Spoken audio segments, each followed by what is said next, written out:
Welcome, everybody. I'm Jeff Dudan, and we are on the home front. If you grew up in a rural farm town, hustled his way through side hustles, and at 17 became a professional breakdancer in the notorious Breakdancing Crew and Massive Monkey in Seattle, and went on to be a 5-time tech founder with 3 successful exits, including Lottery.com, which went public for $526 million. If you are the author of Traxonology and founder of the automated email company Daily AI, your name can only be Joe Stolte. Welcome, Joe. Good to be here. Thanks for having me, man. Yeah. Did you really do all that? I really did all that. Like, sometimes people will hear my bio and they get on a Zoom call with me. Like, how are you so young? I'm like, well, I'm secretly not that young. Yeah, it's bone tallow, right? Beef tallow. That's what I've heard. When I was gonna get into it, and then our mutual friend, Dr. Daniel Pompa, did a whole thing on beef tallow being not good for you, and I was like, you know what? I'm just gonna stick with my diet. I just for me it was the flies. Yeah, just stuck to my face all the time. Yeah. It was horrible. All right, can't do it. All right, Joe, your entire career has been on the bleeding edge of emerging trends, whether that be music, hip hop, or technology. How do you see the trends, and how do you choose what you do?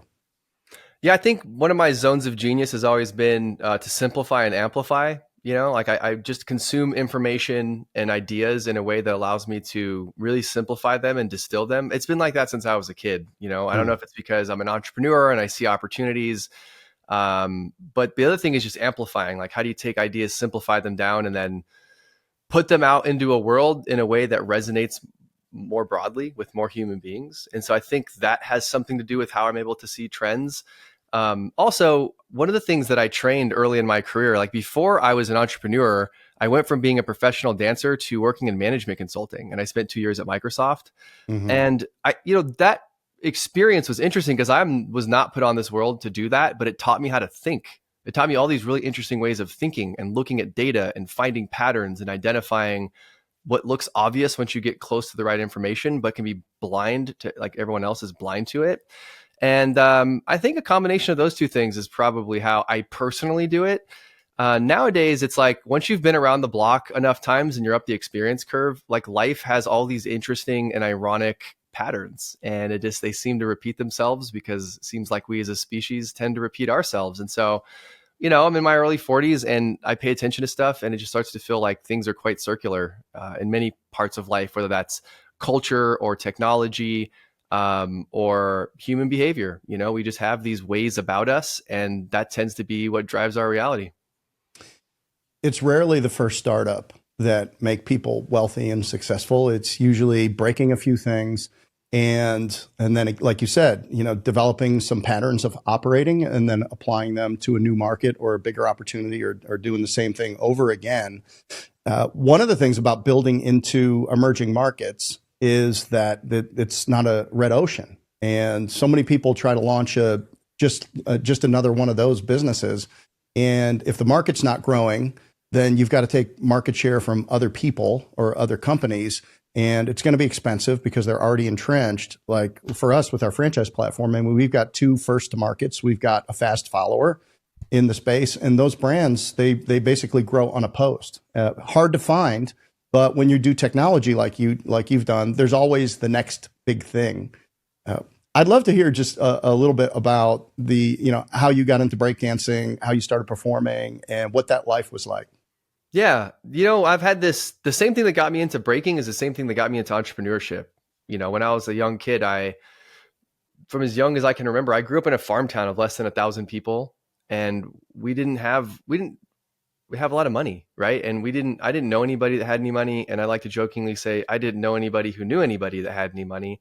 And our town was like small. Like when we got a traffic light, it was a huge deal. And when we got a McDonald's, it was like people fell out of their chairs. It was like a whole new thing to them. And so I always had this deep, deep desire to go and do something bigger than my farm town. It feels like almost like a cliche movie, but I also had a lot of faith that I could make that happen. And so that started off with doing, entrepreneurial ventures when I was a kid. And then when I found breaking, a lot of my friends were getting in trouble, right? So in my farm town, it was a small farm town full of migrant workers, which meant that, they bust up Mexicans from the border and they pick strawberries and other berries, just depending what the season was. I grew up in Oregon, and there's various parts of the year, there's different, crops you can pick for money. And so what happened is, because a lot of the families that were in like East LA or in places like Fresno or Sacramento, your kid would get in trouble or get in a gang, and to save them, you would send them with uncle whomever to come work in this small migrant farm town. Well, what happened is they ended up bringing their stuff with them. So my town became this great place to get a drug habit and to get in a fight. And so I had a lot of motivation to get out of there. And by the time I was in middle school, a lot of my friends had gone to jail, from fighting or doing drugs or selling drugs. And so it is interesting, because that part of my life, when I reflect back on it, very few people actually know that I lived through that. It was just normal to me. It wasn't like, oh, that was bad and someone should give me a cookie because I had a bad time. I just normalized that, and I wanted something better and like more aligned with the way that I thought the world should be. And at the time, my parents didn't do a very good job of controlling me. They just gave me a really long leash. I was kind of a quintessential latchkey kid. And one of the things that my mom asked me to do to keep me normal and grounded, she asked me to go to church. And so I think it was a combination of like going to church and like having my dad retire from the military and actually come home to give me guidance, where I was like, I could probably do something for my life, and I could probably help people inside of that. And then breaking became this beautiful vehicle for me to do that. I loved hip hop culture. I grew up with my oldest brother, who was 13 years older than me, and he just loved heavy metal. But when I got a chance to finally choose music in the late 80s and early 90s, I fell in love with hip hop, and it was just stole my heart and my soul. And so when I started getting into breaking, I had changed going from middle school to high school, and I saw some kids doing it again. I had seen it, it'd been around me, and I just decided to try it. And I was so competitive with myself. I really don't like losing, right? So I was very bad at it, is the short answer. Like, I was terrible, and I just so competitive that I was like, I can't be this terrible at something. And it just consumed me. My freshman year, I got very good grades, got like a 3.9 GPA, almost perfect. But my sophomore and junior year, I basically skipped school every single day so I could train like an athlete to become a dancer. I was training 5, 6, 7 hours a day, skipping class. I'd only go to class if it was like an interesting topic. I had a friend in that class where there was a cute girl, basically. Otherwise, I'd show up at school and sneak off of campus and just practice at my friend's apartment complex every day. And I graduated when I was 17, and a friend of mine in Seattle who I'd been visiting frequently was like, hey, we're going to get some guys together. Would you like to move out and join us? I was like, yep. And I literally packed my bags and left that day. Went to Seattle, and I got into this, fortunately was able to get into this breaking crew, which is what we call our groups, breaking crews, called the Massive Monkeys. And it was a very special moment, when we went on to win our very first world title in 2004. And the mayor of Seattle gave us our own day, Massive Monkey Day of Seattle, April 26th. I went on to produce, hundreds of breaking events. I helped run and fund one of the largest breaking tours in the world. And then years later, I was part of a small group that went and introduced breaking to the International Olympic Committee, helped get breaking into the Youth Olympics and eventually into the Adult Olympics last summer, which was kind of like my exclamation point. Like at my early 40s, that's finally the point where I was like, okay, breaking chapter closed in my life. It doesn't get any better than that. And anyway, it was a wild ride. But the thing I want to point out is that breaking taught me something very important that every entrepreneur, every business owner should be, every parent should be listening to. It taught me mastery. Okay, I went in and I learned mastery, and it was through mastery that I was able to find the patterns that would allow me to jump into business with the same intensity. Right. So in breaking, there's some things that I learned, some pillars, some things that you master in order to, to stay great in that culture. And one of them was always be a student. So I always approach anything, even when it doesn't matter who I meet or how successful I am or what scenario I'm in. I'm always showing up as a student, seeking to understand before being understood, so that I can learn, and that keeps me humble and it keeps me growing.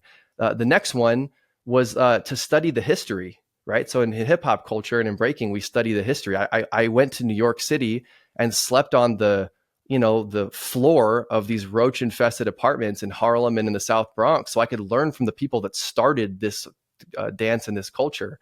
And I was fortunate enough that I was able to do that. So I went and studied the history. And then there's another one, that's the third one, which is to run the tape back. When I was learning breaking moves, there's this move where you spin around on your back called the windmill. And I would record myself trying it 5 times, pause it, the old VHS tape, rewind it, watch it, go again, just fix one thing, try again, fix one thing until I've figured out how to do this move. And that's how I learned all this stuff. So I brought that into business when I was at consulting or in corporate or as an entrepreneur.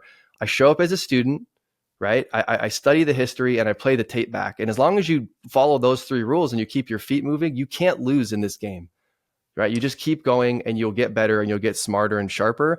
But diving in and learning how to mastering something and understanding the meta skill of mastery, you'll be unstoppable if you can get your head wrapped around that one.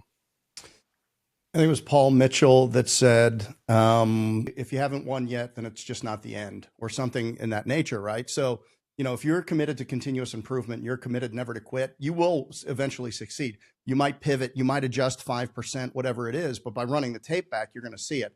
Quick question, in terms of decades, how far did Australia set back breakdancing? Well, you know what they say, all press is good press, right? I don't know, man. Yeah. I'm not so sure. Well, I think the game that a lot of people don't understand, that business is really these days about capturing, keeping, and converting the attention of your ideal market. Okay. Right. And unfortunately, if you're mispositioned, that can leave a residue that lasts for a long time. But let's be honest, you couldn't misposition breaking worse than the way it was mispositioned in the 80s. People still think it's like, oh, people tell me, when I tell people that I used to break or used to be a professional b-boy, they'll say, oh, did you spin on your head on cardboard? And I was like, no, I performed in front of 30,000 people at the Pepsi Center for the NBA All-Star game in Denver in 2005. And I shook the hands of the the Prime Minister of Norway after performing for his cabinet ministers. Like, there's no cardboard involved. So yes, the Australia thing was it was interesting, and it's just a byproduct of the way that the Olympics are structured. They require that you source people from various parts of the world, and it just so happens to be at this point in history. This wasn't always the case, but at this point in history, in that part of the world, Australia, New Zealand, there just wasn't Olympic level talent there, right? And so, we were required effectively to source from that part of the world. And but if you watch the rest of the females, including Ami, the young lady who won from Japan, I mean, there's no mistaking the skill associated with that sport. So, yeah. And do you have 1 or 2 children, Joe? I have 2, and at the time of this recording, I have one on the way that's imminently coming. All right. Well, 3 is a good number. That's what I have. And one of the things that I know your kids are young. Mine are all, my last one just turned 21. So no more teenagers. They're all out. They're doing their thing. And of course, I have an entrepreneurial bent, and they all do have a bit of an entrepreneurial bent. Oh, my daughter, she's in law school, so she can just go do her thing and be fine with that. But I always tell them that take time when you're young to have as many adventures as you possibly can, because you're living without a net. You're not responsible for anybody but yourself. You have the opportunity to put yourself in places where you might not be as available or as flexible to be able to do later in life. What did you learn by going to Microsoft? And when you went to Microsoft, did you know that you were a short timer there? I didn't know. I mean, before I answer that question, I'll just say my grandfather told my mother something that always stuck with me. He's like, when you've gone everywhere and done everything twice, then get married and have kids. And I think there's a lot of wisdom in that. So when I went to Microsoft, I was actually a little bit reluctant to go there, because I was always like an Apple fanboy, and it was like a student of innovation. The one thing I got out of college that was extraordinarily useful is I studied under a man who created a program at Carnegie Mellon. I didn't go there, but he left and went to my state school. And we were studying what was called technology innovation management. It's literally like, how do you identify trends and patterns that are happening in innovation in the marketplace and monetize them? And so my perception at the time, because Microsoft was under the Ballmer era, was that Microsoft was way behind and didn't have a clue, and it was mostly in an extractive phase of their business because they had such a strong sales and marketing arm and they had such a weak product development arm. It was mostly copying other people and iterating in small increments. So what happened is a former client of mine basically said, hey, if you join Microsoft, I know, because I'd also started a charity that was helping hundreds of kids learn leadership and dancing in the city of Seattle. He's like, we have a great matching program that could match contributions to your charity, and so you could basically just donate your signing bonus and we'll match it. I was like, amazing. So that's kind of what got me in. Well, what surprised me is I got into a group called QBE, which I don't think exists anymore. And it was basically like the Lean Six Sigma arm of the business, which was going around and Mm. teaching Lean Six Sigma to the rest of the company. And I had a Lean Six Sigma certification from my consulting days, but it wasn't like my thing. But I got into this really narrow groove, which was helping emerging market subsidiaries double growth or beat GDP growth. So it wasn't just about being efficient and using statistics to drive operational efficiency. It was about, well, let's grow. How do we grow? So I got to go travel to China and Brazil and Mexico and help the country manager, basically the GM of that country, like CEO of Microsoft in that country, and work with him and his entire leadership team and the whole organization to say, okay, how do we double revenue for Microsoft Mexico, for example, right? And I was like a young kid working with people twice my age, but I was so full of energy, and that's when I knew I was an entrepreneur, because I was like, I don't want to do any of the Lean Six Sigma stuff. I want to talk about sales and marketing and growth and opportunity, and that experience helped me do a couple of things. Number one, what surprised me is I talk to a lot of entrepreneurs today that either are customers of ours or work with me in my AI mastermind. And I notice there's a lot of like anxiety they have around like sales and marketing, and then like numbers, like big numbers. Like, oh, like a 7-figure business is a huge deal statistically. And it's sort of this like place in a lot of people's minds, like, oh, if I could just get to 7 figures. Whereas when I came from consulting, I was used to looking at spreadsheets where the zeros were truncated because we were talking about hundreds of millions and billions. And so to Right. me, I grew a callous to big numbers. They became the norm for me. So getting to startup land and thinking about growth, getting to 10 or 20 or $100 million still felt like, oh, I got a long way to go. I didn't Hmm. feel like I'd arrived. And so I had this nagging sense of we got to keep going. And that was a huge blessing. Other than that, a lot of corporate America is, and a lot has changed. I haven't been in corporate America in a long time, but my experience of it was like it's a lot of stakeholder management and change management and holding a human's hand through a change, and getting them to accept the best possible solution. And often the best solution is not the solution that gets through, it's the best solution that people will accept. That was a hard thing for me to understand going in, where I was like, no, no, no, like this is the best path forward. But if you can't bring your people down that path as a leader, then that solution is dead on arrival. That's somewhat the echo of that is somewhat true in a smaller organization, but not nearly as much. And so, I just learned that bigger business is fundamentally playing a different game when they say it's all about the people. They're not joking. It really is all about your leadership and your culture and your ability to affect change. When you've got over 100,000 employees, it's, that's like a city. That's a Yeah. pretty big responsibility, and it's a different set of skills that come along with that. Yeah. Leaving Microsoft, what was the next venture? Was it lottery.com? No, actually, so I got married. My father passed away from cancer, and I left my crew and my Microsoft everything all within a 6-month time period. Wow. And I went from making several $100,000 a year to, I moved in with my wife and 6 other people in a live work loft on Electric Avenue behind Abbot Kinney in Venice Beach. We had 2 bathrooms and 1 shower, and I think I was making $50K a year, and I was having the time of my life. We started a new business called Rally Song, and the mission was, how do we raise $100 million for charity, building the world's largest charitable playlist. And so we Oh, basically wow. built like a Kickstarter that if you donated to a particular cause, it would unlock exclusive music from a big artist. And every dollar you donated was like a name in the hack. And we picked one lucky winner to go have an experience with the band member or whatever afterwards. And so great business, learned a ton. It was a huge gear shift to go from corporate America to startup land, especially around like speed. In a startup, speed of implementation is everything. You have to go. It's as important to learn as it is to earn, and make fewer mistakes, make better mistakes. So yeah, that was a huge thing for me. I raised money from a bunch of people that I knew and some funds. And the business ultimately didn't work. We got left on the altar at our Series A, which was very disappointing. And but I learned a lot. That experience is what led me to lottery. But that experience was a huge transition period for me. Um, I was listening to a bunch of personal development stuff. I was doing transcendental meditation on the beach in Venice and going to Gold's Gym every day. I was just trying to recreate myself after the passing of my father and becoming married Mm. and making this transition into a startup founder. And one of the things from one of my mentors I learned is he said to me, basically the reason why you can't, like, he asked me basically like, we wouldn't ask me, ask somebody else. He said, well, what do you want? And the person said that that's what they want. And he's like, great. Well, in order to get that, here's what you have to do. And he laid out all these things. And the other person was like, well, I can't do that because that's not me.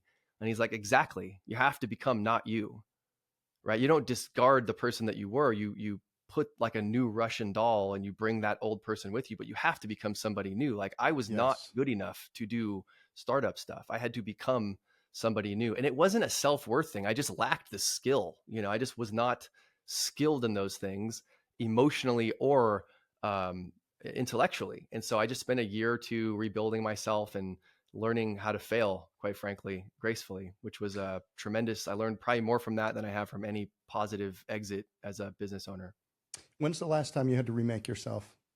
Oh, good question. After lottery, actually, I left lottery before they went public, and I just started over. I was about a few months before I was about to have my first son, my son Journey. This was back in 2018, and I decided to just make a really clean break, and I just hit the reset button fully. And I just wanted to become a different person, not necessarily on the business side, but in the personal side. I wanted to become a father, and I had this Hmm. experience where becoming a father allowed me to understand what it was like to be a man for the first time. And I don't mean to demean men who believe that they're men and aren't yet fathers. It was just that my lived experience of that was that it was like, oh, interesting. There's a whole other level to being a man when my lived experience of it anyway. There's a whole other level of being a man when you have a child. You get Yeah. protect your provider mode. You learn how to, wrestle with the malware that was installed by your parents and choosing if you're actually going to be like them or be your own person. And it's this whole thing. So I had a huge reboot there because I said, look, I love my parents and I want to show up more powerfully than they did as a parent. You think our kids will believe that they have to overcome all of our shortcomings as much as we believe we had to overcome our parents? Yeah, I don't know. I hope not, but maybe that's just the way it is with our species. I That's think just the way it so. is. Yeah. Yeah. Yeah. Well, I mean, I know you remade yourself into a father, but you become a father that first moment. Yeah. Yeah. Everything changes permanently. It's a different perspective. Yeah, I call it a positive forced transformation. It's like Yeah. there's no way back. You gotta just go forward, and it's Yeah. beautiful. Yeah. Well, let's talk a little bit about daily AI. Daily AI, in my experience, is a high tech, high quality product for businesses who already are successful, who already have a client base, who are being successful but want more, maybe out of their lists or more out of a new list. And your product has an exceptionally high open rate and high conversion rate. And then if you read your book Tractionology, which I happen to have right here and I read yesterday, which is Wow. great, by the way, and it's great because it gives you just enough to let me know that you know exactly what you're doing, but not enough where I don't have to call you. So it's the perfect, which, by the way, that's conversion. And what the book told me is that you know exactly what you're doing. You're an expert at it. You've done it throughout your career. But tell us a little bit about Daily AI and what was the mission and where is it at? Yeah. So the history of Daily AI really starts from the last company that I sold. I was the chief revenue officer with my friend Travis Steffen, who was CEO of a company called GrowFlow. And we took that Mm. company from 900K to about 8 million in sales in just under 3 years. And I learned a ton because in that business, we were doing compliance software for the legal cannabis industry. And what's interesting about that is you can't really buy ads because even though you don't touch the plant, it's against terms and service. And there That's wasn't a right. lot of hope on social media because the algorithms don't love propagating that kind of content either. So I just went back to the old school and we started doing direct mail. We sent like gag gifts and sushi socks and just tried to get people on the phones. And we built an amazing inbound sales team, right? So I would send it's the pandemic. I would find your home address and send you a gift that's like, hey Jeff, I know you're not able to go out and get real sushi, but I thought I'd send you these sushi socks. By the way, here's an offer you can't refuse. I would like to buy you lunch. I like to buy you real sushi. I'll Uber Eats sushi to your place, and we'll have a phone call. And all I want to do is help you grow your business during the pandemic. And I have nothing to sell you. Just give us a call. Click here to book your call, or go to this place to book your call. That was it. And then we would just keep sending funny gifts and funny letters, and Like, and a lot of people found that amusing and they were bored. They had a lot of time. So we converted that attention into calls, and that's how we're able to grow that business. But we did a lot of it also over email. That's the bridge. Is email became this thing where I started to realize it's the first killer app. It has more daily active users than any single social media platform on the planet. And every business owner uses email. I don't care if you're a Gen Z or a your 70-year-old business owner or whatever, right? You use email. It's just the way that we conduct business. And so I said, well, everybody's zigging towards social. What if we could apply those concepts towards email? Yeah, lumpy mail and email. Lumpy, I call it when you send people things in an envelope that they're like, what's in here? I call that lumpy mail. Yeah, exactly. Dream 100 lumpy mail campaign. That's what we did. If you're looking for all the marketing jargon around it.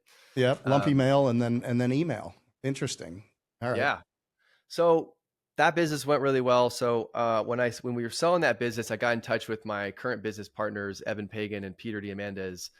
And Peter, is obviously a brilliant human being and a multiple New York Times bestselling author, and has access to a lot of people because of who he is and what he does. And so he already had access to the OpenAI API with a team working on stuff. And so when I met them, they had already had a working prototype of what they were trying to accomplish. And I thought, man, like, I've been selling compliance software for the last 3 years. I could probably sell this. But we spent, 7 or 8 months trying to figure out where the puck was going before we launched anything. And one of our big predictions was that marketing is going to go from one to many to one with AI as generative AI grows up and becomes what's called multimodal. And, the trends are basically the cost of compute is going down faster than Moore's law. So we said, if we looked at those trends, what would be a useful tool? And I said, what if we built machine learning inside of email? And so that's how Daily AI was born. We launched in 2023, and it was great. What we do is we help small businesses and thought leaders that don't have team or time launch AI automated email newsletters that take less than 5 minutes of your time to review and get a 40% or greater open rate. 81% of our customers have a 40% or greater open rate. Many of them have 70s and 80%, depending on your market. And we were able to do that through this thing that we've built called the perspective engine. It goes out, it scrapes all this content in the world. It could be literally anything, scientific journals, blog posts, podcasts, YouTube videos, and it will filter out negative news. It filters out clickbait. It filters out any of your competitors, basically anything that you don't want in the newsletter. And it will bring in your content if you have it. It packages it up in like a 3 or 4 thumb scroll type summary and as a newsletter. And then it'll send it out to your list every day if you wanted to, 5 days a week, 20 times a month. You can even go 7 days a week if you want. And here's where the magic sauce comes in, Jeff. It gets smarter. So the more that people click and open, the more our machine learning knows when to send it, what to put the subject line in, what content to put in there.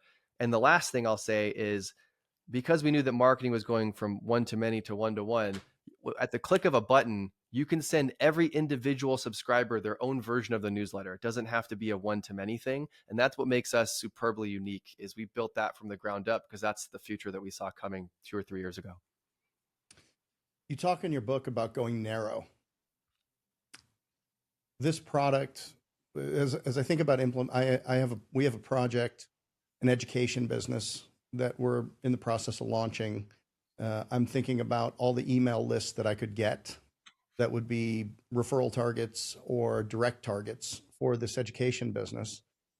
But it would be a narrow list. I mean, it might be, I could see maybe 10,000 emails on this would represent the whole universe of potential referral partners and customers. Is that a big enough list? Is that narrow? What do you see that's typical when people are building either an education business or a sales business? Your book and your methods are specifically on service businesses, correct? And so first, define what a service business. How do you define service business? Yeah, I will. And by the way, Daily AI works with everybody. It's not just service businesses. Okay. But that my book material was on that. Got it. The way I think about service businesses is I call them bridge builders. Like, they're in the business of helping people get from where they are to where they want to be, right? The CPA helps you get from frustrated and making mistakes and dealing with tedious things to carefree, pain-free, jail-free, tax Yeah. filings, right? They're a bridge in that regards. Yeah. A lawyer is similar. A consultant is going to help you go from, I don't know, 1 million to 10 million in revenue. A training facility is going to help you go from no capability to having this capability. A coach, very similar. So when you look at small business in the Western world, especially in the United States, greater than 70% of those businesses are service-based businesses. They are white collar. They don't move physical products. They're selling information or capability or a service where they're helping you actually get something accomplished, right? They're doing something for you or on your behalf. And so that's what I could consider a service-based business. It could be an agency, a consultant, a coaching practice, a mastermind, a podcast where you're selling sponsorships. Like those are all service-based business. It's not, selling stuff that's physical products, and it's not necessarily SaaS, although SaaS is just software automated services, but it's those kinds of businesses. Got it. And then the daily AI product can be for anybody who wants to build a personal brand, anybody that wants to expand or deepen their customer set in any business. That's right. So we work with about 20% of our customers are big name thought leaders. Everybody from the former presidential candidate Robert Kennedy Jr., Chris Voss, Tony Robbins. We built the newsletters for Dan Sullivan, Dan Martell, Joe Polish, and on and on and on. Right. So if you've got a thought leader kind of business, we are by far unequivocally the best product to reinforce your authority over email. That was like our first use case, because my business partner Peter is also a thought leader. So we're very good at that. We also have about 192 other businesses that are not personality brands, and they're not thought leader businesses. They are the CPA, the lawyer, the consultant, the advisor. They are the plastic surgeon. They are the real estate agent. They are the roofing company. They are, the high margin local business. If you have people on your list and you're not engaging them every single day, and you would like to do that in less than 5 minutes a week in a way that grabs their attention every week and gives you authority, then we're a great solution. See, most small businesses don't have team or time to do that. They figured out how to get leads, usually from referrals, and they figured out how to convert. Everything in the middle, there's the whole nurture sequence is not being done, and it's not being done effectively. And so we're able to help you be consistency. And the reason why this matters is because, consistency creates trust, and trust creates transactions. Where there's no trust, there's no transaction. So if you only show up on your email list like once in a blue moon, there's a subconscious signal that you can't be trusted. I don't know when you're going to show up. Same thing's true if all you do is put me on some, I don't know, like a soap opera sequence of emails where it's just endless, worthless, non-value add emails that are secretly trying to get me to buy something. Now, I don't want to knock that. There's nothing wrong with that, but that's all you're doing. You're consistently showing up and saying, I want something from you. How much better would it be if you said, well, what's in it for them? What would they be interested in? How can I stand on the shoulder of giants by giving my audience more of what they want, and then ask them for the sale? I like to say that there's 3 forms of truth in marketing, right? There's what the business owner thinks the market wants. There's what the market says that they want. And then there's what the market actually clicks on. We want to know all 3. We just want to over-index on the 3rd, because mathematically, that's what drives sales, and that's what's going to grow your business and build trust. Yeah, that is so well said. So there was a recent conference with Google and a bunch of other industry software providers, technology people, service businesses, franchisors. And there was a lot of discussion around the cost of Google. And Google had people there. They were fielding questions directly about cost per lead, why it's growing up. They're talking about their new products and the new things that we as people that rely upon Google need to do to bend to their will, and for them to serve up our information. And now, I was at another conference recently where they said, well, chat is going to be bigger in search by the end of 26 than Google is in terms of number of searches on chat. I've started using Grok, and I find Grok to be a great tool to be able to just ask a very open-ended question, and it gives me a very reasonable and thoughtful and researched answer. What are the trends that you see in marketing? And this going back to traditional, which I would say is email. I also saw that you had some stuff about direct mail. Like, what do you see in terms of if I'm not just wanting to get on the merry-go-round of just constantly paying companies more, Like what are some things that you see that people need to think about going forward? Yeah, I think one of the things that's important to understand is the future of marketing is going to be around personalization. It doesn't matter how you're reaching them. It's going to be about the right message over the right channel to the right person at the right time with the right offer. 40% of the content that a small business puts into the marketplace actually pushes a prospect away from the sale because it feels Mm, intrusive. They're not ready yet, right? Only 90, like of the whole 100% of buyers in your market, 3 to 5% are ready to buy now.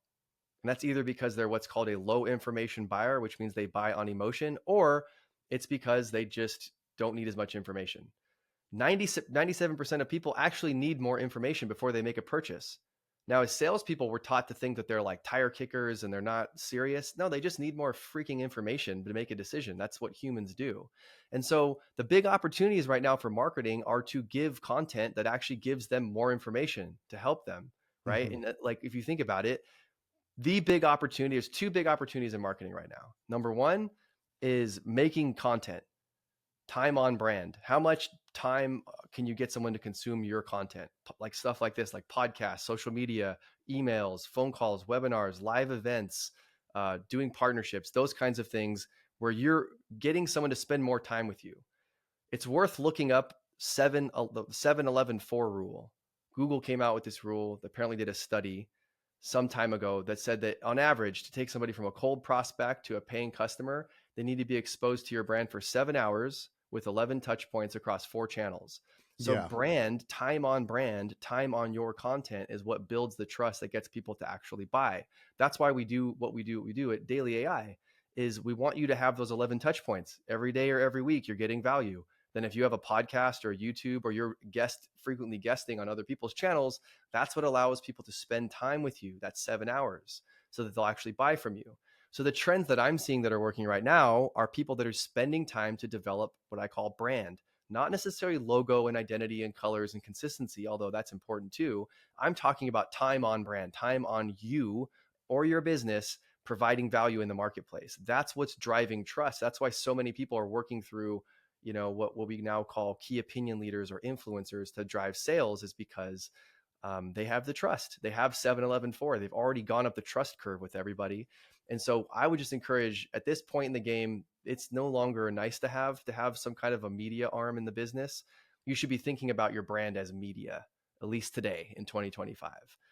That's one big trend. The next big trend that I would say it's important to pay attention to is you're not going to have to do creative. You're not going to have to do copy. You're not even going to, all you need to do is have a really good offer. And then AI, AKA the ad platforms, you'll just be able Mhm. to upload your offer, tell Yep, them what kind of money you want back, and it will find your ideal buyer. It will make your creative. It will make everything for you, and it will distribute it across their network and send them back. Now, if your offer is extraordinary, it will convert at a profit. And if it's not, then it won't. Okay.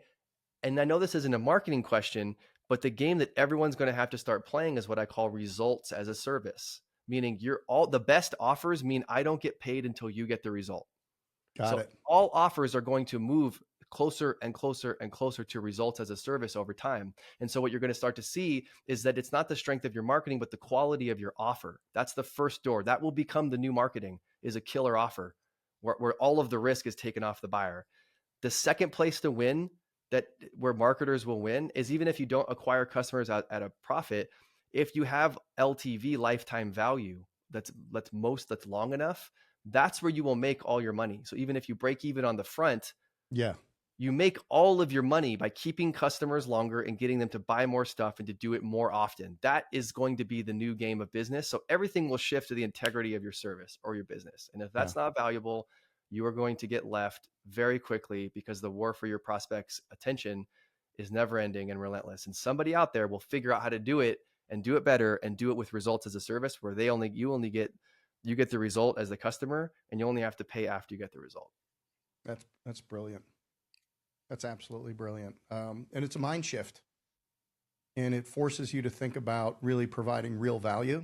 I mean, if you're burdening the cost of, and you're only going to get paid if it works. I mean, think about how much sharper people are going to be, how much less puffery that there's going to be, how much bad selling, how many bad products out there.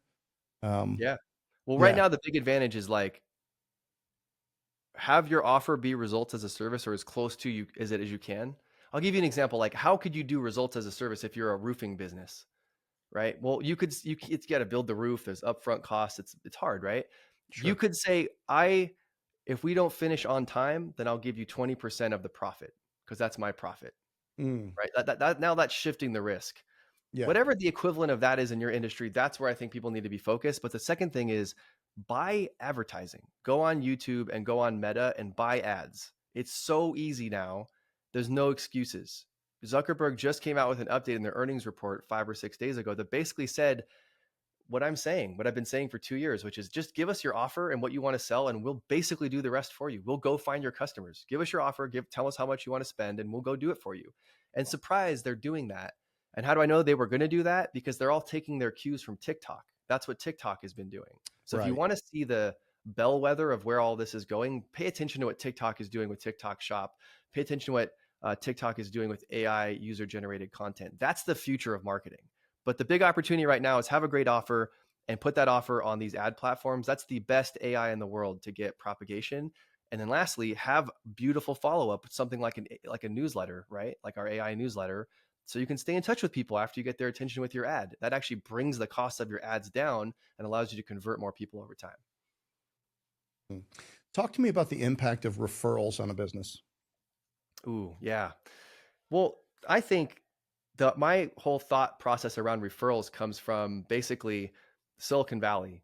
We talked about innovation earlier, and one of the things I like doing is taking ideas from one industry and bringing them to another. So I grew up listening to guys like Jay Abraham teach me about what I would later learn as direct response marketing. So I took all of those ideas to Silicon Valley in these companies that I was working at or founding or running. And I realized it was like in that world, nobody wants to talk to humans and sell. At least that was the case back in the day. They just want to build the product, let the product sell itself. And I was like, cool, let's do both. And we made a lot of money doing that. Well, now I'm doing the inverse where I'm helping service-based businesses that are trying to apply direct response say, what if instead of thinking about the only way we can get customers is to buy them or to buy traffic, what if we actually just changed our paradigm? Like in Silicon Valley, it's heretical to get one user and not turn them into 10. Right. Right.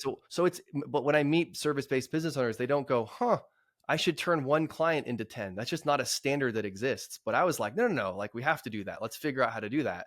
And so asking for referrals is the first door that you walk through inside of that world, inside of that new paradigm. Is you say, hey, if I'm doing good work and I know I do good work and I drive real results, then I should be asking for referrals. And there's 3 specific places to ask for referrals. One of them is counterintuitive. The first one, ask at the point of sale. Why? Right. Most people will say, oh, I haven't done anything for them. I haven't delivered any results. Yeah, but sometimes if you're priced appropriately, the fact that they bought from you, if they did it cleanly and you didn't twist their arm, they're excited. They're on the golf course telling their friends, oh, I got this new thing and it's the new AI newsletter. It's amazing. Like, great. Okay. So ask them at the point of purchase. Yeah, they're not mad, and they're not mad. They're not disappointed yet. No. And if you do a good job, then they won't be disappointed because from the minute they buy, there should be a script down to the letter of how you get to what I call first value or the aha moment, right? In tech, this is famous. Like Facebook got its first billion users by focusing on 7 friends in 10 days. That's basically their main metric that they cared about. If they get you to add 7 friends in 10 days, they knew you're going to be on the platform forever and be highly engaged. So they optimized for that. Well, what is that for your service-based business? It's like if I do high ticket selling, can I get you a lead and a sale within 7 days of signing up? That'll keep you around. Whatever that big aha moment where it's like, oh my gosh, I'm so glad I bought that thing from Jeff. Now all of a sudden you ask for a referral right there. And now I'm getting another referral. And then from there, it's either the end of the engagement or the midpoint of an engagement. Or if they're just on a recurring thing for you, you want to go every quarter or every 6 months. That's the game. Why is that important? Because if I'm going to buy traffic and I get you to come in, there's this idea, this metric that I have called lifetime worth. It's not just lifetime value. How much do you stick around and buy from me? It's how many people did you refer that converted and stuck around and bought from me? Because if I can get that number up and my cost to acquire a customer, I can spend more money to acquire more customers. So I can give my revenue from my service. I get my revenue from the referrals, which is just gravy. And I reinvest that into traffic. And then I reinvest that into my people to make my offer better. Now we're playing 3-dimensional chess. Now we're playing a game that'll take you from low 7 figures, up to the next stopping point, which is usually like 25 million pretty quickly. but you got to think about it the right way. You got to be a student and look at, well, how do other companies do this that are out of my lane, and what can I take and apply? So that is how I think about referrals. It sits inside of an ecosystem of growth, and it's table stakes. If you're great at what you do, I learned this from Jay Abraham. He said you have a moral obligation to get in front of people and tell them what you do, because they'll probably go buy from some Yahoo who's just trying to jerk them around. So just go be assertive. I don't know about aggressive, but be assertive in asking. And you miss 100% of the shots you don't take. So why not? Are you still running Tractionology Group? I am. There's not much to run. Okay. I had a handful of private clients that Yeah.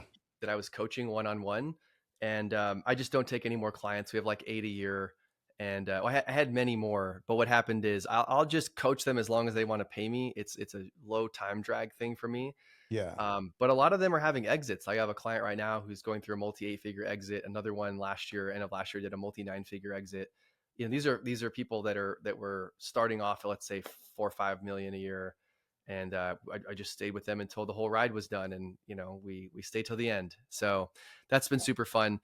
Tractionology Group is really morphed into something that we call Prime Live and Prime Collective. It's a group of experienced entrepreneurs that I've brought together to basically learn AI, like advanced AI. How do you go from feeling left behind to being ahead of the curve when it comes to using AI to materially grow your business? And it's been this really beautiful journey, because I just had friends asking me, hey, can you teach me? Can you teach me? Can you teach me? Yeah. So that turned into a mastermind, and it's just organically grown. We're capping it at 50 members. It's almost full, and it's been a really fun ride. We have a unique methodology where we say, hey, instead of just taking any random AI tool that you can get off the street and making it about tools, which can feel overwhelming and underleveraged, let's learn about AI through practical hands-on use in workshops where you build real stuff for your business. And then when you're in the mastermind, how do we actually find your biggest constraint? Because everything else is kind of a distraction, right? And so that might be, for most businesses under $3 million in revenue a year, their biggest constraint is they're still in obscurity. They just don't have enough leads. People don't know about them. Okay, great. Let's use AI to generate more leads. That's the appropriate tool. But if you have enough leads, but you're not closing them, cool. Then let's use AI for that. Let's not be distracted. If leads and sales aren't a problem, then let's use AI to make the product better, improve the onboarding, get to the aha moment. So all the stuff I teach in my book, we just now basically find the constraint and use AI to remove it, to move people forward. And it's one of the funnest things I've been doing. Like daily AI is incredible, and it's helping like thousands of people, millions of subscribers every month. But Prime has just been such a joy, because there's such demand for this, and there's so few people that have actually done it versus saying they're doing it, and you get behind the scenes and they really don't know what they're doing. That it's been fun, man. Anytime I'm in a market where there's crazy demand and not enough supply, like the supply demand curve is undefeated. It's a great place to be from a marketing and sales perspective. You're getting ready to have your third child. You've had a great career and a great entrepreneurial story. How do you think about educating and exposing your kids to the types of things that you think are most important? Yeah, that's a really good question. I think that starts with, well, what do you think are the most important things to teach your kids? Right. And I don't know that enough people are sitting back to ask that question. Unfortunately, and this is not in judgment, I don't want to make anybody wrong for how they parent, because it's a combat sport, full combat sport. And we do the best with what we have. Yeah, you're going to have 3 little variables there. Yeah. Well, inside of that, what I observe is a lot of people are just outsourcing parenting to schools, to nannies, to after school programs, so they can work. And, economically, that may be the right decision for you. That's your decision to make. I don't believe in school. I don't believe in curriculum. I don't believe in grades. I don't believe in a human that has all the answers, that, proselytizes in front of people. I believe in curiosity, safety, and desire. Anywhere where you have those 3 things, learning is a natural byproduct for any human, whether they're 6 months old or 60 years old. And I've figured that out from my own self-study, and probably putting 10,000 of hours into, like, how do we learn as a species, right? Because I've always known that I didn't want to put my kids in school. I call school mind prison, and again, if you put your kids in regular school, I don't want to make you wrong. It's not about guilting and shaming you. I'm just talking about what my preferences are. My preferences are to create as much agency and sovereignty in my kids as I possibly can, and as much resourcefulness as I possibly can. If they want to go to school, if my kids wake up and want to go to school, we homeschool, by the way, and they're like, hey, I'd like to go to school, that'd be fantastic. You know, if that's if you've researched that and that's what you want to do, I would support that and I would encourage that, and I'll be a resource for you to make that happen. And, you know, to start, I just don't feel like we need to put them there. But going back to your question, I think there's three things that I've thought about this a lot. There's three things I'd love to impart on my kids. I break it down to character and competency, right? Character, they're just going to model what me and my wife do. So that's me getting up and honoring my own commitments, having my own personal values that I abide by, taking care of my body, just showing up as like the best version of me, because that's what they're going to model. And I'm a flawed, far from perfect person, and they'll probably get some of that too. But if I can be the best version of myself, they're just going to model that. So that's where they'll get their character from. Now, competency, there's three things in competency that I think I really would love my kids to get. The first one is I'd love for them to understand faith. Okay, not necessarily faith from a religious perspective or a spiritual perspective, although that's amazing and I'm not here to make that wrong. I mean faith like the ability to see a potential future reality that doesn't exist and have the full faith that you can go make that happen, that you can think, act, speak, collaborate, and create value enough for that to exist. And it doesn't have to be entrepreneurial, but it does have to be creating new realities that don't exist yet.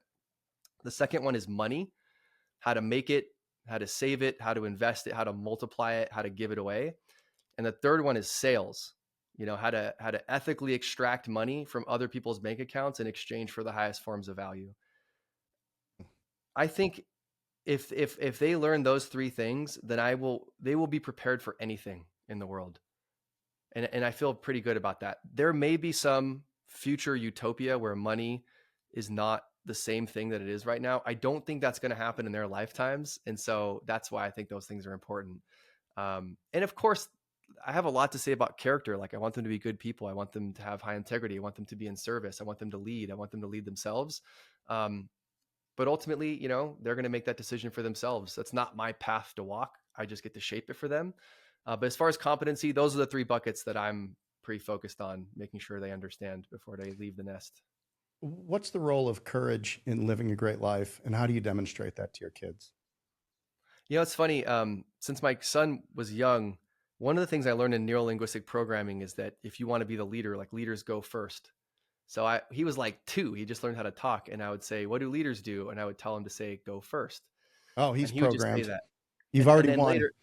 Later, I would add to it. I would say, hey, when you're scared, I want you to be brave and take action. Being brave means taking action even when you're scared. I'm trying to describe courage. And I said, action, well thought action in the face of fear will destroy fear, because most fear isn't real. And he doesn't understand that, but I'll just say, I made him memorize, you know, be brave, take action. And then the next thing I said to him is, you know, like leaders are readers, leaders help other people. And then the new one is leaders are listeners. So when I drop him off, he goes, it's, we homeschool, but he goes to this thing in Austin part-time called Acton Academy. It's mostly for the social interaction and learning how to actually lead other people. And every day I ask him, what does a leader do? He'll say, go first, be brave, take action. Leaders are readers, you know, leaders help other people. And now I taught him this morning, which was, you know, leaders are listeners. You want to understand before being understood. So we're going to drill that one. And I'm going to look for places in his life where I can say, you know, oh, I'll ask him a question or point those things out. So I'm trying to like daisy chain these things together. So even if he doesn't fully understand them, they're in there. And then I can look for teachable moments as a father for him and the rest of my kids to make that real for him. Yeah. Firstborns get the best stuff. Yeah, they do. And the other two will so resent it. But you know, there's a real thing to the birth order thing, man. It's you think you can outsmart it, but like you know, it just is what it is. I mean, I've got a middle child. I am a middle child. And then I've got a third one, and it is just textbook as the way that they feel about their place in the world based on how they're born. But I think down to a human in our household. I mean, we always had a set of family values. We did exactly those same things. I coached over 30 seasons of my kids' sports.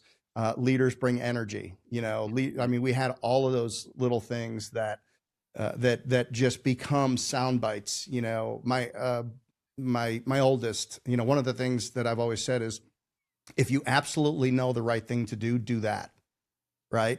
So he was asked on a podcast, if you had, one principle to live by, what would it be? And that's what he said.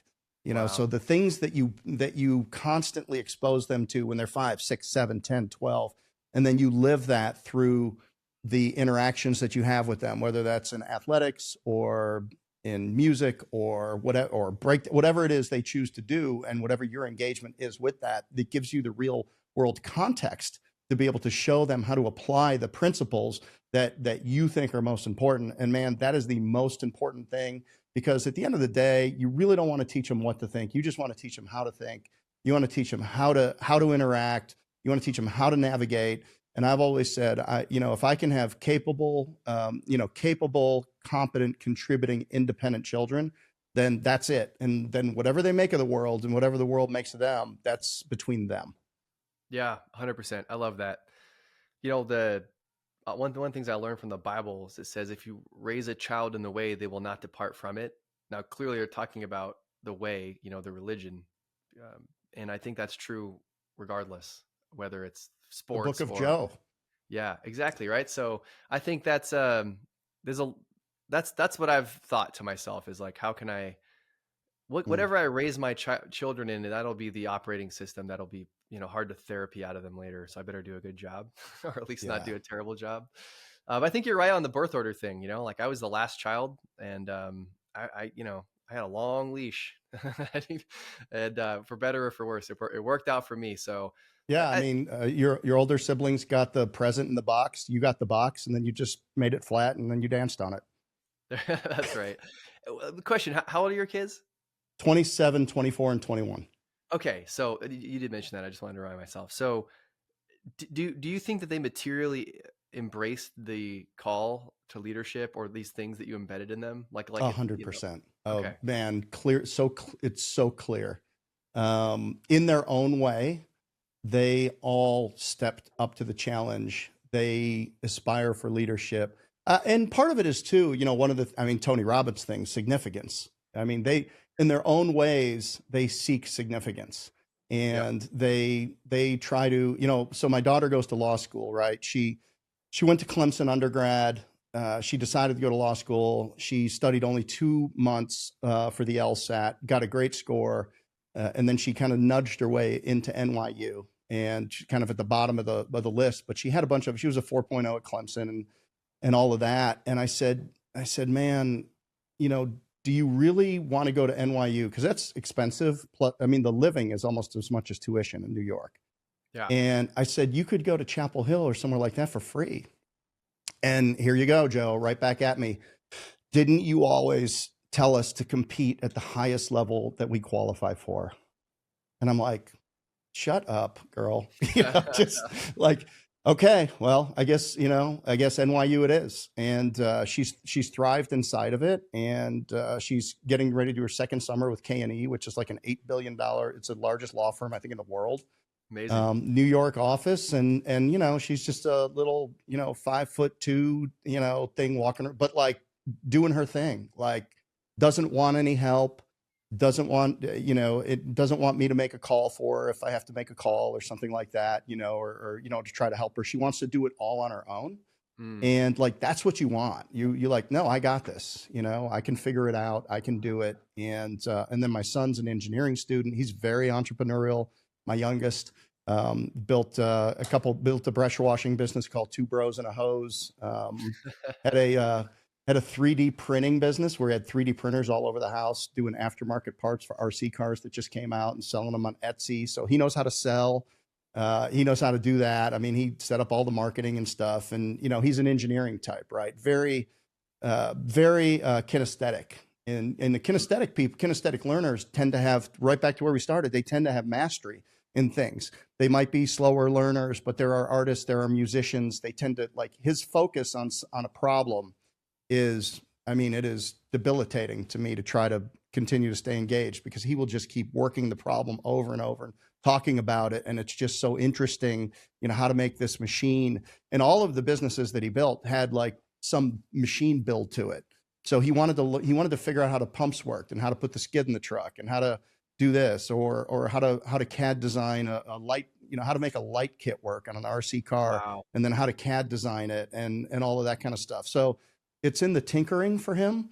And then my oldest, I mean, we're the fastest growing, or one of the fastest growing franchise platforms in North America. We've awarded 220 new owners in 700 territories in 24 months. And I basically took him in a room and I said, we're not doing well in franchise development.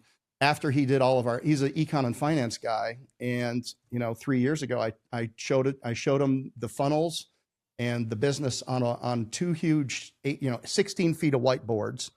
And he went to work and he built the Cadillac of franchise development, CRM and HubSpot, and went and did it and did all the marketing and drove $25 million worth of sales in 24 months. And so Amazing. yeah, man. And I'm not here to, you asked, I'm not here to brag about my kids, but I think the point is that, That's worth and bragging honestly, if you would look at it, I mean, somebody says, what's your parenting style? And I'm like, in some intentional level of neglect, Yeah. but with these guardrails that say never lie to them. I mean, if I ran over the dog or the cat, like I ran it over, it didn't run away. So, you just don't, because once they know you will lie to them, you lose it. Oh, that's just what my parents are going to tell me, but I know it's not true. Like, you have to be just brutally, painfully disciplined, honest with them. You can't rescue them from the world, because then they're going to expect you to do that, and don't do their thinking for them. And, let them suffer. I mean, the world, everything that we do as a species is meant to make our life easier, from air conditioning to technology, to drive-throughs. We don't even have to get our fat asses out of the car, Joe, to Or get, drive. yeah, or drive. Yeah. Now we just press the button and say, take me to McDonald's, and take me to one where the ice cream machine's not broken. So, I mean, it's just like, we are a comfort seeking society, but like, comfort's not where anything great happens. Yeah, So it's it's this, interesting. I asked Jordan Peterson last year. I basically said the same thing. Look, it seems like more and more of us in the world are optimizing for comfort and ease, and everything's getting easier. For a father of two expecting a third, what would your advice be for raising resilient children? And he said, rough and tumble play, because yeah, play is the vehicle where we all come and engage collaboratively and cooperatively. And rough play allows them to experience danger in a safe way, where they can find their edge, but then also find their way back. I'm obviously paraphrasing. This man is a genius, and I'm only attempting to repeat what he said. That's what I understood. And so I think that's super true. And it's funny because, like, right after he answered, Bobby Kennedy jumped in and was like, well, I'd love to put some input on here. He has a ton of kids. I don't know how many kids he has, but he's a Kennedy, and they come batteries included with a lot of kids, right? And I think he has like 7 or something crazy. well, he might be the best looking human man I've seen in person. I was at that meeting, right? And Yeah. he's disarming. Like, He is. he's disarming in person. It's weird. He's a good politician. Yeah. Awesome. I mean, yeah. Well, he's a Kennedy. I mean, Yeah. Well, he said, spend time with each kid. I don't know if you remember his answer. I asked the first question. He said, spend time with each kid. And he said, talk about one of his sons who is a little wild, and maybe wild enough to have found himself in jail, but he found his way to hockey, and Bobby drove him to every hockey practice and every hockey game that year. And those conversations on the way to the games and on the way to the practice are like, years later, that son reflected back to him that was the difference that made the difference. And so I took those things to heart, and we implemented a dating, like a date night for each kid, basically, so that they all get individual parent time. Anyway, I think this is super relevant to entrepreneurs, in the way that if you want to play this game for a long time, you're going to have to learn how to play it at different levels, especially as a parent, because if it's not sustained, then you won't sustain. And none of the things we've talked about will work, right? It's like, if your wife is mad at you and doesn't, like, resents you, do you think you're going to be a better or a worse entrepreneur? If your kids don't respect you and you don't have a good relationship with them, or they have a drug habit, are you going to be a better or a worse entrepreneur? So it's like, it's some way, if you want to, my experience of entrepreneurship is, if you want to get better and better and better at it, where better looks like you continue to grow and continue to grow your people with an obvious scoreboard, which looks like profit, then you have to learn how to continue to be better at the game, because it's not the same as it was when I didn't have kids. And every year it's not the same. And every new kid, it's not the same. It's kind of like tying one foot to one hand behind your back and hopping with one leg while everybody just gets to walk around or jog. You have to learn how to compete in different ways or learn how to adapt in different ways. And so I think this is like one of the most interesting conversations for entrepreneurs, whether they have kids or don't, because I feel like if you don't take care of all of your family stuff, then it's gonna be really difficult for you to perform at a high level for a long period of time. And I feel like when you get out of the game, you lose your purpose. You're done. You're just counting days until you're dead. And Yeah, that because I it's think not is just important. money. It No, can't it's just never be. about It the money. can't just be money. No. The people would ask me. So I coached over 30 seasons of my kids' sports when I decided to franchise the business, and we were working all over the world almost. I mean, like the Caribbean, Hawaii, and everything, doing direct business. I was on the road all the time. I was chasing disasters. We were disaster restoration business. We were government contractor, doing jobs on Puerto Rico, long-term jobs. And so, I mean, I was just everywhere, right? And I had an inflection point, which, by the way, have like three things. They have people you care about or you're responsible for, an adventure, an opportunity at hand, and a risk of loss. Like those are the three characteristics of an inflection point. And I decided to sell all of my company stores in the middle of the night, driving through Atlanta under a franchise model and commit to that. And it was largely a lifestyle decision. I think it was the best decision I ever made, but it was really based on the fact that I was becoming an absentee father, and I just didn't want that. But coaching this kid's sports. So think about it. We build franchise companies. So we take somebody out of corporate America, we award them a business opportunity in one of our franchise brands. And then for the first 90 days, it's coaching them to enter the market, have conversations, build a team, do all that. Or I'm walking out in this, I have a 5-acre property here, 22,000 square foot building. I painted a football field in our side yard, almost full size. And that's where we practice. I walk out of my building doing the franchise thing, and I'm coaching 18, 10, 11, and 12-year-olds to do exactly the same thing. I mean, the method of building a football team over 4 months and getting these people to play fast, play for one another, care about one another, understand that there's only one ball. You can't recontract when you step across the line. Like all of these things that first-time entrepreneurs want to do. It was the exact, so I'm a better entrepreneur for the reps that I got in coaching all of my kids' sports, and it was full integration inside of that. And I think I think it was an important part of me understanding how to keep the message simple, how to make the systems simple, how to make sure that you're over communicating, and all of the things that when we get really good at something, we tend to go fast. Yeah. And you got to remember, like, you got to slow down and you got to get it to where people can I step back to something real quick? Because I have two questions for you to get you out of here. But I want to go back this concept, and this was a question I was thinking about, of agency. Okay. We have all this evolving AI, and the pattern that I have observed that happened very slowly over my career is that there would be a new emerging technology, process, system, a new workflow, insurance companies going through third-party intermediaries versus managing the claims themselves. It kind of changed the industry. So you would, or we would, whoever you are, you would have to learn a new set of rules, a new set of systems, a new set of technologies, and everybody would now be operating in kind of a new way, and that's the new normal. AI is evolving so fast that people are trying to adopt tools, whether it's simple things like chat or Grok, or it's lead conversion tools, or it's, things that you put over your call center to listen to everything and to give you better insights. Like, there's just all these tools everywhere. But agentic AI is coming. So there will be AIs that sit on top of all these AIs that you just need to speak to. And so the question is why do I need to learn all the underlying technologies anyway? Yeah, I think I'll say a couple things about where I see this going, and then I'll answer your question. Today, we started off with mostly dumb chatbots. In some cases, that couldn't even access the internet. They were pre-trained on a model, and they were quite smart, but they had many flaws and limitations. Then they got connected to the internet. And then when ChatGPT came out with Model 01, we got kind of the first, what we call reasoning models, which were able to reason through things.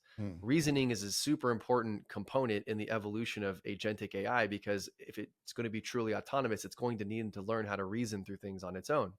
And the best way for it to learn how to reason through things is pre-training and something called inference training, where it reasons with us effectively, for lack of a better definition. And so we're kind of in this place now where we're really getting to the meat and potatoes around reasoning. So we're starting to see some agents that are a little bit agentic. Now, there's a huge difference between agents and automations or workflows, right? Workflows and automations are great and they're smarter and they use generative AI, but they're not quite agents where they're reasoning on their own and doing their own thing. But those are coming and they're coming very quickly. Now, the reason why you would want to switch, it would be akin to asking me, imagine it's the early 1900s and you're like, Joe, why should I switch to, electricity? Right. And giving me any other justification after that. Why would I just wait? It seems like electricity is going to get more robust. I might as well just wait until they have street lights and it's in every store and all that. It's not exactly the same analogy, but it's a useful one because there's so much short-term utility in electricity and there's so much short-term utility in using AI, even if it's just a chat bot or you're using generative AI, which is text, image, or video to enhance a part of your workflow that you can't or won't do, right? That's an important part. Like I teach people that AI is best used in places where you can't or won't do it. Break it into small tasks. I can't write code and I won't do my own taxes or I won't do my own tax categorization, but AI is great at both those things, right? So where is that true in your life? We may not get to proper agentic AI for, I don't know, at best another 6 months and maybe a little bit like a year, I don't know, 18 months. In the short term, there is a tsunami of opportunity right now to be learning how to use AI and to be using AI in your business, right? So there's $11 trillion that are being transferred from boomers to millennials and Gen Z, right? A trillion is a big number. Go look up the difference between a million, a billion, and a trillion seconds to get a sense of how big a trillion is, okay? It's over 31,000 years. But just Google that. It's or ChatGPT it. It's astonishing. So all this money is changing hands and it's happening right now. AI is going, it's forecasted to increase GDP by upwards of 8%. Okay. The Industrial Revolution was 4%. And the big tech boom from the late 90s till the 2010s, that was 4.4%. 8%. That's double. Okay, so that's not going to happen all at once. It's happening now. Right now, as we speak, you've got a bunch of money being transferred. You've got insane levels of capability that weren't PhD level reasoning that's obedient and intern-like at your disposal for like $30 a month. So that's the reason why. Because if you're a capitalist and you like to ethically exchange the highest forms of value for money and value, enterprise value, now is the time. Right? Yesterday would have been good, but today is the next best time to start learning AI. And I don't care if you are like older or like really experienced in your domain and you feel like, oh, like AI, like I'm too far behind. There's two schools of thought. I'm too far behind or I know too much. That stuff doesn't work. But the ironic thing is if you're way up the experience curve in your domain, whether that's franchising or real estate or coaching or leadership or accounting or whatever, all the mental models that you bring to talk to your chatbot automatically make you smarter because you can ask better questions. Here's what most people don't understand is in the age where you have infinite answers, easy, cheap answers, which is the age that we're in, infinite supply, the demand for good questions goes through the roof. And it's us that are up the experience curve that ask the best questions. You ask the best questions, you get the best utility out of these tools.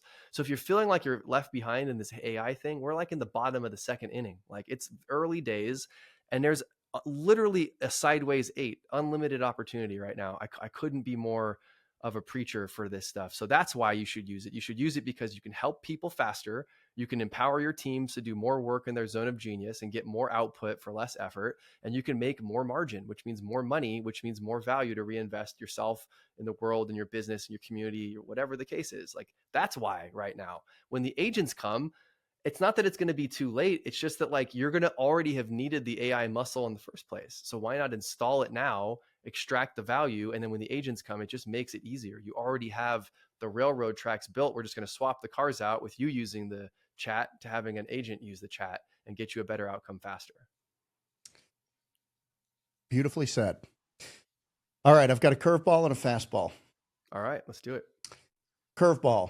Gun to your head, something you care deeply about at risk. You have to start a new business in the next 30 days, and it has to be something that you are not currently in or doing at all. What would it be? I don't know about the doing it all thing. Gun to the head. What would I start? Over the next 24 months, there's supposed to be a $157 billion industry for AI enabled services. So I would take whatever service is already working, red ocean or blue ocean, and I would come in from the ground up, guns blazing, so to speak, since we're talking about gun to the head here, AI enabled from the ground up. That means every team member, every workflow, every automation. So we're getting 3 to 5x the output per normal human. And what that means is better margin. So I can go into a bloody red ocean with low margin, a commodity based business, and Yep. I can reign supreme because I'm faster, I'm better, and I'm going good. And now, if you didn't put the caveat of like aren't currently doing now, I am not doing AI implementation services, but I think there's two huge opportunities that are my shiny objects that I have to ignore every day. One is helping people install AI automations in their business right now, and the other one is starting the world's premier AI training organization, because that's a $100 million business in a couple of years, beyond the shadow of a doubt, if you're world class and know what you're doing. Those two things are huge opportunities that aren't my opportunities to have right now, but that's what I would do literally if I didn't have daily and didn't have prime and didn't have a third kid coming in 3 weeks.